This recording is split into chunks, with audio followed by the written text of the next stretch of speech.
ሰላም ጤና ይስጥልኝ የቤኪ ቲዩብ ቤተሰቦች እንደምን ቆያችሁ? ዛሬ ወደ አንድ አስደናቂ ጉዞ እንሄዳለን። ጉዟችን ወደ ሩቅ ጋላክሲዎች ወይም ወደ ማናቀው ዓለም አይደለም። ጉዟችን ወደ ቤታችን ነው። ወደ እኔና ወደ እናንተ ብቸኛ መኖሪያ ወደ ምድር። እስቲ ለአንድ አፍታ ቆም ብላችሁ አስቡት።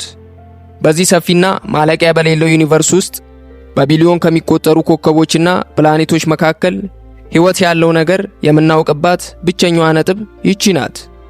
4.5 ቢሊዮን ዓመታት ያስቆጠረች በሰዓት 107,000 ኪሎ ሜትር ፍጥነት በፀሐይ ዙሪያ የምትሽከረከር ግዙፍ የጠፈር መርከብ መሬት። እኛ የሰው ልጆች በዚህ ፕላኔት ላይ ለቅጽበት ያህል ብቻ ነው የኖርነው። ነገር ግን ታሪኳ ጥልቅ ነው። ውበቷ፣ ያዘለችው ምስጢር፣ ያስተናገደችው ሕይወትና ወደፊት የሚጠብቃት ዕጣ ፈንታ ውስብስብ ነው። ከእሳተ ገሞራ ፍንዳታ ተፈጠረች፣ በውሃ ተሸፈነች፣ በአረንጓዴ ሕይወት አሸበረቀች። ዛሬ ደግሞ 8 ቢሊዮን ሕዝቦችን ተሸክማለች። በሚቀጥሉት ደቂቃዎች የምድራችንን የልደት ሰርተፍኬት እንፈትሻለን።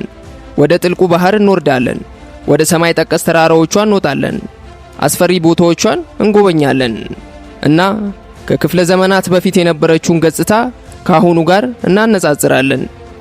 ይቺ ሰማያዊ እንቁ በእውነት ማን ናት? አብራችሁን ቆዩ።